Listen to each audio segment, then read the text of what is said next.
Good morning, dear children. How are you? Thank you. I too. So, dear children, in last class we discussed uh, of the about this parts of speech. ನಾವು ಕೊನೆ class ಅಲ್ಲಿ ಹಿಂದಿನ class ಅಲ್ಲಿ ಏನ್ ಮಾಡ್ತಾ ಇದೀವಿ, parts of speech ಅನ್ನ ಕಲ್ತೀವಿ. ಆ ಪಾರ್ಟ್ಸ್ ಆಫ್ ಸ್ಪೀಚ್ ಅಲ್ಲಿ ನಮಗೆ ಅದರಲ್ಲಿ ಯಾವ ಎಷ್ಟು ಗುಂಪುಗಳಿದಾವೆ ಮತ್ತು ಎಷ್ಟು ಪಾರ್ಟ್ಸ್ ಆಫ್ ಸ್ಪೀಚ್ಗಳಾದಾವೆ ಅಂತ ಕಲ್ತಿದ್ದೀವಿ. ಮತ್ತೆ ಪಾರ್ಟ್ಸ್ ಆಫ್ ಸ್ಪೀಚ್ ಅಂದ್ರೆ ಏನು, ಅದರಲ್ಲಿ 8 ಪ್ರಕಾರಗಳಿದಾವೆ, ಅಂದ್ರೆ 8 ಟೈಪ್ಸ್ ಅದಾವೆ. ಆಮೇಲೆ 3 ಗ್ರೂಪ್ಗಳಿದಾವೆ, ಗ್ರೂಪ್ ಆಫ್ ಫ್ಯಾಮಿಲೀಸ್ ಅಂತ ಹೇಳಿ. ಅದನ್ನಂತೂ ನೀವು ಈಗ ಆಲ್ರೆಡಿ ಕಲ್ತಿದ್ದೀರಿ ಹಿಂದಿನ ಕ್ಲಾಸಲ್ಲಿ. ಈಗ ಸ್ವಲ್ಪ ಮುಂದುವರಿಯೋಣ ಅಲ್ಲ ನಾವು. ಈಗ ಮೊದಲನೇ ಫ್ಯಾಮಿಲಿಯಲ್ಲಿ 3 ಫ್ಯಾಮಿಲಿಗಳಲ್ಲಿ ಮೊದಲನೇ ಫ್ಯಾಮಿಲಿ ನೌನ್ ಫ್ಯಾಮಿಲಿ ಅಂತ ಇತ್ತಲ್ಲ, ಆ ನೌನ್ ಫ್ಯಾಮಿಲಿಯಲ್ಲಿ ಒಂದನ್ನ ನೋಡ್ಕೊಂತ ಹೋಗೋಣ. ಈಗ ನಾವು ಮೊದಲನೇದು ಯಾವ್ದು, ಈಗ ಅದರಲ್ಲಿ ಫಸ್ಟ್ ಒನ್ ಈಸ್ ಯಾವ್ದು ಹೇಳೋಣ? ಫಸ್ಟ್ ನೌನ್ ಅಲ್ವಾ? ನೌನ್ ಏನಿ ನೌನ್ ಅಂದ್ರೆ ಹೇಳ್ರಿ, ನೌನ್ ಅಂದ್ರೆ ಏನು ಹೇಳ್ತೀರಾ? ನಾನು ಹೇಳು ನೌನ್. ಈಗ ನೋಡಿ, ನೌನ್ ಅಂದ್ರೆ a group of words which denotes the names of a person, thing, place, bird and on animal. ಹೌದಾ? ಅಂದ್ರೆ ಈ ನೌನ್ ಅನ್ನೋದು ಏನ್ ಮಾಡ್ತದೆ ಅಂದ್ರೆ, ಒಂದು ಅದು ಇದು ಎಂತ ಪದಾರ್ಥ ನೌನ್ ಅಂದ್ರೆ ಇದು ವಸ್ತುಗಳ, ಸ್ಥಳಗಳ, ಆಮೇಲೆ ಪಕ್ಷಿಗಳ, ಪ್ರಾಣಿಗಳ, ವ್ಯಕ್ತಿಗಳ ಹೆಸರುಗಳನ್ನು ಸೂಚಿಸ್ತದೆ. ಅಂತ ಒಂದು ಆ ಪದಕ್ಕೆ ನಾವೇಂತ ಕರಿತೀವಿ? ನೌನ್ ಅಂತ ಕರಿತೀವಿ. ಅಂತ ಒಂದು ವರ್ಡ್ಗೆ ನಾವು ನೌನ್ ಅಂತ ಕರಿತೀವಿ. ಈಗ ಉದಾಹರಣೆಗೆ ಹೆಂಗಿರ್ತವೆ ಅವು? ಈಗ ಏನಾದ್ರೂ ಹೆಸರು ಬೇಕಲ್ಲ. ಈಗ ಒಟ್ಟಿನಲ್ಲಿ ಮನುಷ್ಯನನ್ನ ಸೃಷ್ಟಿಕರ್ತ ಸೃಷ್ಟಿ ಮಾಡಿದ್ದಾನೆ. ಅವುಗಳಿಗೆ ಈಗ ಎಲ್ಲರೂ ಒಂದೇ ತರನಾಗಿಲ್ಲ ನಾವು ಅಲ್ಲ. ಒಂದ್ ವೇಳೆ ಇದ್ರು ಬರೀ ಮನುಷ್ಯರು ಅಂತ ಹೇಳಕ್ ಆಗೋದಿಲ್ಲ, ಗುರ್ತಿಗೆ ಅಂತ ಏನಾದ್ರು ಇಟ್ಕೋಬೇಕಲ್ಲ. ಹಾಗಾಗಿ ನಮಗೆ ಹೆಸರುಗಳನ್ನ ಇಟ್ಟಿದ್ದಾರೆ, ಬೇರೆ ಬೇರೆ ಹೆಸರುಗಳನ್ನು. ಹೌದಾ? ಅದೇ ರೀತಿ ನಾವು ಸುಮ್ಮನೆ ಇರ್ಲಿಲ್ಲ. ಮತ್ತೆ ಈಗ ನಮ್ ಜೊತೆನೆ ಪ್ರಾಣಿಗಳು, ಪಕ್ಷಿಗಳು, ಅವುಗಳು ಸೃಷ್ಟಿ ಆದವು, ಅದು ಬೇರೆ ಮಾತು. ನಾವು ಮನುಷ್ಯ ಏನ್ ಮಾಡಿದ್ವಿ, ನಮ್ಮ ಬುದ್ಧಿಮತ್ತೆಯಿಂದ ನಾವು ಬುದ್ಧಿ ಬೆಳೆದಂಗೆ ಸಾಕಷ್ಟು ವಸ್ತುಗಳನ್ನ ಸೃಷ್ಟಿ ಮಾಡಿ ಭೂಮಿ ಮೇಲೆ ಸಿದ್ಧಪಡಿಸ್ಬಿಟ್ಟಿದ್ದೀವಿ. ಇಷ್ಟು ವಸ್ತುಗಳಿದಾವಲ್ಲ, ಅದನ್ನ ಬಳಸಿಕೊಳ್ಳಿಕ್ಕೆ ನಮಗೆ ನಾವೇ ಸಮರ್ಥರಿಲ್ಲ ಅನ್ನೋ ನಿಟ್ಟಿನಲ್ಲಿ ಅಷ್ಟು ವಸ್ತುಗಳಿದಾವೆ. ಅದನ್ನು ಸರಿಯಾದ ಬಳಕೆ ಮಾಡ್ಲಿಕ್ಕೆ ಮನುಷ್ಯನಿಗೆ ಆಗ್ತಾ ಇಲ್ಲ, ದುರುಪಯೋಗ ಪಡಿಸ್ಕೊಳ್ತಾ ಇದ್ದಾನೆ, ಅದು ಬೇರೆ ಮಾತು. ಅದಕ್ಕೋಸ್ಕರ ನೀವೇನಾದ್ರೂ ಈಗ ಅಷ್ಟು ವಸ್ತುಗಳನ್ನ ಸೃಷ್ಟಿ ಮಾಡಿದ ಮೇಲೆ ಬರೀ ವಸ್ತು ಅಂತ ಅಂತೀರೇನೋ? ಅದಕ್ಕಿಲ್ವಾ? ಅದಕ್ಕೇನಾದ್ರೂ ಹೆಸರು ಕೊಡಬೇಕಲ್ಲ. ಹಾಗಿದ್ದಾಗ ಪ್ರತಿಯೊಂದಕ್ಕೂ ನಾವೇನ್ ಮಾಡಿದೀವಿ, ಬೇರೆ ಬೇರೆ ಹೆಸರುಗಳನ್ನ ಕೊಟ್ಟಿದ್ದೀವಿ. ಈಗ ನೋಡಿ, ಅಲ್ಲಿ ಇದೇ ತರ ಇದು ಒಂದು ಸ್ಮಾರ್ಟ್ ಬೋರ್ಡ್ ಇದೆ, ಈ ತರದ್ದೇ ಅಲ್ಲೊಂದಿದೆ, ಅದು ಚಿಕ್ಕದಿದೆ. ಅದನ್ನ ನಾವು ಟೆಲಿವಿಷನ್ ಅಂತ, ಟಿವಿ ಅಂತ ಕರಿತೀವಿ. ಅದನ್ನೇ ಅಲ್ಲಿ ಟೇಬಲ್ ಮೇಲೆ ಇಟ್ಟಿದ್ದಾರೆ ನೋಡ್ರಿ, ಅದೇನಿದೆ ಕಂಪ್ಯೂಟರ್ ಮಾನಿಟರ್ ಅಂತ ಕರಿತೀವಿ. ಇದ್ರ ತರನೇ ಇದೆ, ಸೇಮ್ ಶೇಪ್. ಆದ್ರೆ ಅದ್ರ ಕೆಲಸ ಬೇರೆ, ಇದ್ರ ಕೆಲಸ ಬೇರೆ, ಆ ಟಿವಿ ಕೆಲಸ ಬೇರೆ. ಇದೇ ಶೇಪ್ ಇರುವಂತದ್ದು ಒಂದು ಮೊಬೈಲ್ ಫೋನ್ ಇದೆ, ಆ ಮೊಬೈಲ್ ಫೋನ್ ಇದೇ ಶೇಪ್ ಇರ್ತದೆ, ಅದ್ರ ಕೆಲಸ ಬೇರೆ. ಹಂಗಾಗಿ ನಾವು ಪ್ರತಿಯೊಂದಕ್ಕೆ ಅದರದೇ ಅಂತ ಕೆಲಸ ಕೊಟ್ಟಿದ್ದೀವಿ. ಈಗ ಚೇರ್ ಅಂತ ಮಾಡಿದ್ದೀವಿ, ಹೌದಾ? ಅಲ್ಲಿ ಡೋರ್ ಅಂತ ಮಾಡಿದ್ದೀವಿ, ಎಲ್ಲ ಮನುಷ್ಯ ಮಾಡಿರ್ತಾನೆ. ಇದೇ ಬಾಗಿಲಿನ ಇದೇ ಕಟ್ಟಿಗೆಯಿಂದ ಅಲ್ಲಿ ಮೇಜನ್ನ ತಯಾರು ಮಾಡಿದ್ದಾರೆ, ಅಲ್ಲಿ ಕುತ್ಕೊಳ್ಳಿಕ್ಕೆ ಬೆಂಚ್ ಅನ್ನ ತಯಾರು ಮಾಡಿದ್ದಾರೆ, ಅಲ್ಲಿ ಕಿಟಕಿಗಳನ್ನ ತಯಾರು ಮಾಡಿದ್ದಾರೆ. ಮೂಲ ವಸ್ತು ಒಂದೇ ಇದೆ, ಆದ್ರೆ ಅದರ ವಿಧಾನ ಬದಲಾಗ್ತಾ ಹೋಗ್ತದೆ. ಈಗ ನಿಮ್ಗೆ ನಾವೇನಾದ್ರು ವೈಟ್ ಅದು ಬ್ಲಾಕ್ ಬೋರ್ಡ್ ಮೇಲೆ ಬರೀಬೇಕಂದ್ರೆ ನಮಗೆ ಅದನ್ನ ರಬ್ ಮಾಡ್ಬೇಕಲ್ಲ, ಡಸ್ಟರ್ ಅಂತ ಮಾಡಿದ್ದಾನೆ, ಅದಕ್ಕಿಂತ ಕಟ್ಟಿಗೆ ಹಾಕಿದ್ದಾನೆ, ಅದೇ ಕಟ್ಟಿಗೆ. ಹಾಗಿದ್ದಾಗ ಅವನೇನು ಮನುಷ್ಯ ತನ್ನ ಬುದ್ಧಿಮತ್ತೆಯಿಂದ ಬೆಳೀತಾ ಹೋದಂಗೆ ಸಾಕಷ್ಟು ವಸ್ತುಗಳನ್ನ ಅವನು ಸೂಚಿಸ್ತಾ ಹೋಗಿದ್ದಾನೆ. ಹಂಗೆ ಅದಕ್ಕೆ ಹೆಸರುಗಳನ್ನ ಸೂಚಿಸ್ತಾ ಹೋಗಿದ್ದಾನೆ. ಅದಕ್ಕೆ ನಾವೇನ್ ಮಾಡ್ಕೊಂಡಿದ್ದೀವಿ, ಇಲ್ಲಿ ಕ್ಲಾಸಿಫಿಕೇಶನ್ ಅನ್ನ ಮಾಡ್ಕೊಂಡಿದ್ದೀವಿ. ಹೌದಾ? ಇದು ವ್ಯಕ್ತಿಗಳನ್ನ ಹೆಸರನ್ನು ಸೂಚಿಸ್ತದೆ, ಇದು ಪ್ರಾಣಿಗಳನ್ನ ಹೆಸರು ಸೂಚಿಸಬೇಕು, ಇದು ಪಕ್ಷಿಗಳ ಹೆಸರನ್ನು ಸೂಚಿಸಬೇಕು, ಇನ್ನೊಂದು ಸ್ಥಳಗಳ ಹೆಸರನ್ನು ಸೂಚಿಸಬೇಕು. ಹೌದು, ಸಾಕಷ್ಟು ನಗರಗಳು, ಊರುಗಳನ್ನ ಇವನು ಕಟ್ಕೊಂಡಿದ್ದಾನೆ. ಎಲ್ಲಾ ಊರುಗಳಿಗೆ ನೀವು ಬೆಂಗಳೂರು ಅಂತಾನೆ ಕರಿತೀರಾ, ಎಲ್ಲದಕ್ಕೂ ಮಂಗಳೂರು ಅಂತಾನೆ ಕರಿತೀರಾ. ಅದಕ್ಕೆ ಸ್ಥಳವನ್ನ ಅದು ಗುರ್ತಿಗೆ ಅಂತ ಹೇಳ್ಕೊಂಡು ಅದಕ್ಕೊಂದು ಹೆಸರು ಕೊಟ್ಟುಬಿಟ್ಟಿದ್ವಿ ನಾವು. ಹೇಗೆ ವ್ಯಕ್ತಿಗಂತ ಗುರ್ತು ಕೊಟ್ಟಿವೋ, ಹೇಗೆ ಪ್ರಾಣಿಗಳಿಗೆ ಅಂತ ಒಂದು ಗುರ್ತು ಇರಲಿ ಅಂತ ಹೆಸರು ಕೊಟ್ಟಿದ್ದೇವೋ, ಹೇಗೆ ಪಕ್ಷಿಗಳಿಗೂ ಒಂದು ಗುರ್ತು ಇರಲಿ ಅಂತ ಹೆಸರು ಕೊಟ್ಟಿದ್ದೇವೋ, ಹೇಗೆ ಒಂದು ವಸ್ತು ಇವನೇನ್ ನಿರ್ಮಾಣ ಮಾಡಿದ ವಸ್ತು, ಆ ವಸ್ತುಗಳಿಗೂ ಹೆಸರು ಇರಲಿ ಅಂತ ಕೊಟ್ಟಿದ್ದೀವೋ, ಅದೇ ರೀತಿ ಇವನೇನು ನಿರ್ಮಿಸಿದಾನಲ್ಲ ಒಂದು ಸ್ಥಳ ಆಲ್ರೆಡಿ ಇದೆ ಅದು, ಆದ್ರೆ ಅದರ ಮೇಲೆ ಅವನು ನಗರಗಳನ್ನು ಕಟ್ಟಿಕೊಂಡಿದ್ದಾನೆ, ದೇವಾಲಯ ಕಟ್ಟಿಕೊಂಡಿದ್ದಾನೆ, ಮಸೀದಿಗಳನ್ನ ಕಟ್ಟಿಕೊಂಡಿದ್ದಾನೆ, ಚರ್ಚ್ಗಳನ್ನ ನಿರ್ಮಾಣ ಮಾಡಿದ್ದಾನೆ, ಹೌದಾ? ಶಾಲೆಗಳನ್ನ ನಿರ್ಮಾಣ ಮಾಡಿದ್ದಾನೆ. ಇವನೇನ್ ಮಾಡಿದ್ದಾನೆ ಕಡಿಮೆ ಇಲ್ಲ, ಸಾಕಷ್ಟು ಮಾಡಿದ್ದಾನೆ ಕೆಲಸ. ಹೌದಾ? ಸಾಕಷ್ಟು, ಈ ಎರಡ ಫ್ಯಾಕ್ಟರಿಗಳನ್ನ ಕಟ್ಟಿದ್ದಾನೆ, ಇಂಡಸ್ಟ್ರೀಸ್ ಗಳನ್ನ ಓಪನ್ ಮಾಡಿದ್ದಾನೆ. ಹೌದಾ? ದೊಡ್ಡ ದೊಡ್ಡ ಮಹಲುಗಳನ್ನ ಕಟ್ಟಿಕೊಂಡಿದ್ದಾನೆ. ಹಾಗಿದ್ದ ಡ್ಯಾಮ್ಗಳನ್ನು ಕಟ್ಟಿದ್ದಾನೆ. ಹಾಗೆ ಇವಕ್ಕೆಲ್ಲ ಒಂದು ಸ್ಥಳಕ್ಕೆ ಅದಕ್ಕೊಂದು ಹೆಸರು ಕೊಡಬೇಕಲ್ಲ, ಹೌದಲ್ಲ? ಈಗ ಹರಿತಿರೋ ನದಿಗೆ ನೀವು ಅಡ್ಲಾಗಿ ಒಂದು ಕಟ್ಟೆಯನ್ನ ಕಟ್ಟಿ ಅದಕ್ಕೆ ನೀವು ಡ್ಯಾಮ್ ಅಂತ ಕರಿತೀರಿ, ಅಣೆಕಟ್ಟು ಅಂತ ಕರಿತೀರಿ. ಅಥವಾ ಒಂದು ಸಣ್ಣ ಹಳ್ಳಕ್ಕೆ ಒಂದು ಸಣ್ಣ ಗೋಡೆಯನ್ನ ಕಟ್ಕೊಂಡು ಅಥವಾ ಕಟ್ಟೆಯನ್ನ ಕಟ್ಟಿಕೊಂಡು ಅದು ಕೆರೆ ಅಂತ ನಿರ್ಮಾಣ ಮಾಡ್ಕೊಳ್ತೀರಿ, ಹೌದಲ್ಲ?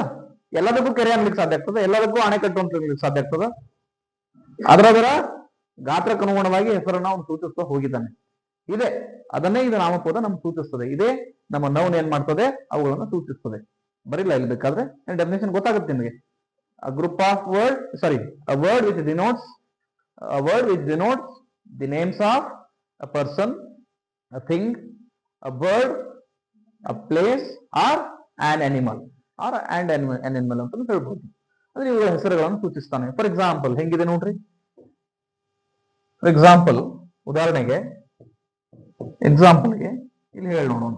ಆಗ್ಲೇ ಈಗ ಫಾರ್ ಎಕ್ಸಾಂಪಲ್ ತೇಜಸ್ವಿನಿ, ತೇಜಸ್ವಿನಿ ಇದು ಹೆಸರ? ಯಾರ ಹೆಸರು ಇದು? ಆಮೇಲೆ ಬರೋಣ. ತದನಂತರ ಒಂದು ಪಕ್ಷಿಯ ಹೆಸರು ಪ್ಯಾರಟ್, ನಂತರ ಒಂದು ಪ್ರಾಣಿಯ ಹೆಸರು ಟೈಗರ್,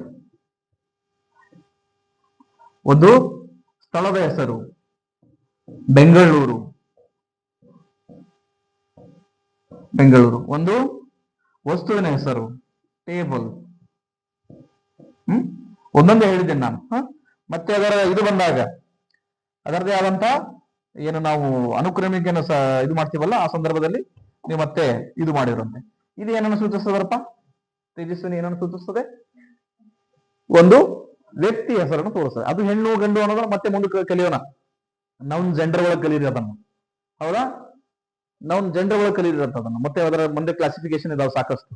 ಒಂದು ಹಂತವಾಗಿ ಕಲಿತಾ ಹೋಗೋಣ. ಎಲ್ಲವೂ ಒಟ್ಟಿಗೆ ಹಿಂಗ ನೀವು ಇದು ಮಾಡ್ಬೇಡ್ರಿ, ಅದು ಗಜಿ ಬಿಜಿ ಮಾಡಿ ಚಿತ್ರಾನ್ನ ಮಾಡ್ಲಿಕ್ಕೆ ಹೋಗ್ಬೇಡ್ರಿ, ಗೊತ್ತಾಗಬೇಕಲ್ಲ ಅದನ್ನ ನೀಟಾಗಿ.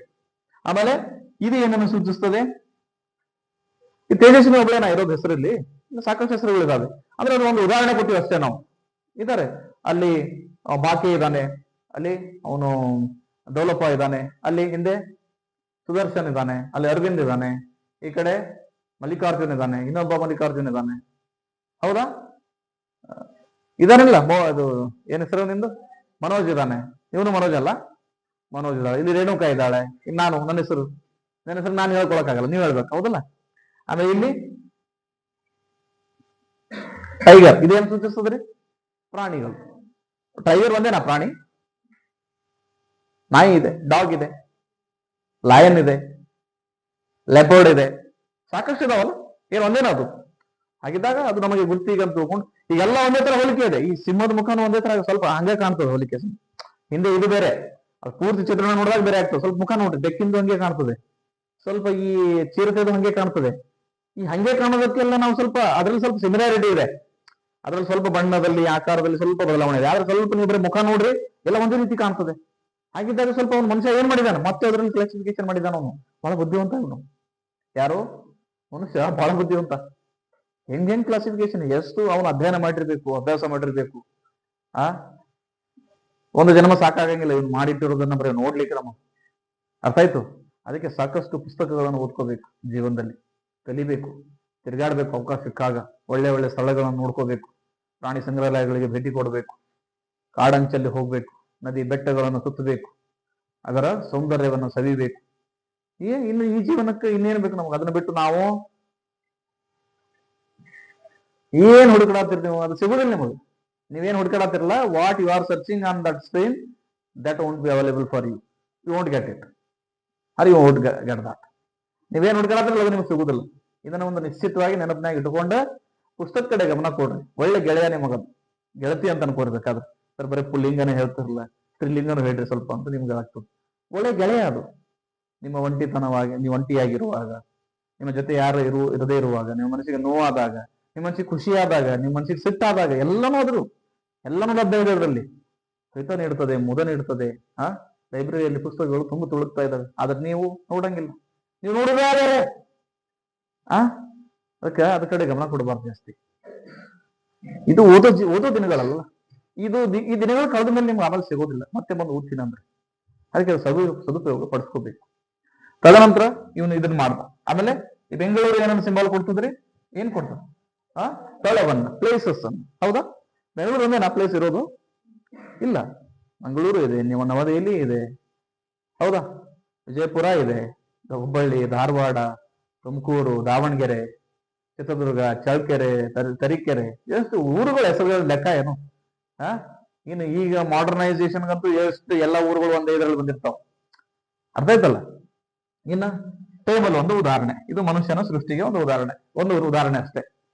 ಟೇಬಲ್ ಒಂದೇ ನಾ ವಸ್ತು ಇರೋದು, ಸಾಕಷ್ಟು ಇದಾವೆ ನೋಡ್ರಿ, ಕಣ್ಣು ಹಾಯಿಸ್ರಿ ಒಂದ್ ಕಡೆ, ಏನ್ ಸಿಗಂಗಿಲ್ಲ ನೋಡ್ರಿ. ಸೀಲಿಂಗ್ ಫ್ಯಾನ್ ಸಿಗ್ತದೆ, ಅದ್ರ ಮೇಲೆ ಸೀಲಿಂಗ್ ಸಿಗ್ತದೆ ನಿಮ್ಗೆ.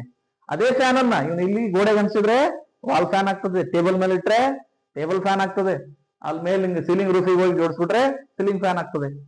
ಅದು ಸ್ಥಳ ಬದಲಾವಣೆ ಆದಂಗೆ ಅದಕ್ಕೆ ಹೆಸರು ಏನಾಗ್ತದೆ, ಹೆಸರಿನಲ್ಲೂ ಸ್ವಲ್ಪ ಒಳಾತ್ಮಕ ಬದಲಾವಣೆಗಳಾಗ್ತವೆ. ಅದೇ ಕಟ್ಟಿಗೆಯಿಂದ ಟೇಬಲ್ ಅನ್ನು ಮಾಡಿದ್ದಾನೆ, ಅದೇ ಕಟ್ಟಿಗೆಯಿಂದ ಬಾಗಿಲನ್ನು ಮಾಡಿದ್ದಾನೆ, ಕಿಟಕಿಯನ್ನು ಮಾಡಿದ್ದಾನೆ, ರೆಸ್ಟೋರೆಂಟ್ ಮಾಡಿದ್ದಾನೆ, ಬೆಂಚ್ ಮಾಡಿದ್ದಾನೆ. ಇವೆಲ್ಲವನ್ನು ಹೆಸರುಗಳನ್ನು ಕೊಡ್ತಾ ಹೋಗ್ತಾನೆ ಅವನು. ಒಬ್ಬನೇ ಬಡಿಗೆ ಮಾಡಿದ್ದವನ ಯಾರು ಮಾಡಿದ್ವಿ? ಎಲ್ಲ ಕಟ್ಟಿಗೆಯನ್ನು ಉಪಯೋಗ ಮಾಡ್ಕೊಂಡು ಅದೇ ಬಡಿಗೆ ಮಾಡಿದವನು, ಬಡಿಗ್ತನ ಮಾಡೋನು. ನೀವು ಊರಾಗ ಏನಂತೀರಿ? ಬಡಿಗ್ತನ ಮಾಡೋನು ಇದಾರಲ್ಲ, ಅದವನೇ ಮಾಡ್ದ ಎಲ್ಲವನ್ನ. ರಂಟೆ, ಕುಂಟೆ, ಏನೆಲ್ಲ ಮಾಡ್ದ ಅವನು. ಒಂದೊಂದರ ಹೆಂಗೆ ಅವನು ಸಂಶೋಧಿಸ್ತಾ ಹೋದ, ಒಂದೊಂದನ ಏನು ತನ್ನ ಮನುಷ್ಯನ ಬಯಕೆಗಳನ್ನ ಈಡೇರಿಸ್ತಾ ಹೋಗ್ತಾನಲ್ಲ, ಹಂಗೆ ಒಂದೊಂದಕ್ಕೂ ಹೆಸರನ್ನ ಕೊಡ್ತಾ ಹೋಗ್ತಾನೆ. ಆ ಹೆಸರುಗಳನ್ನೇ ನಾವು ಇಲ್ಲಿ ಗ್ರಾಮರ್ ಅಲ್ಲಿ ಕಲಿತಾ ಇದ್ದೀವಿ.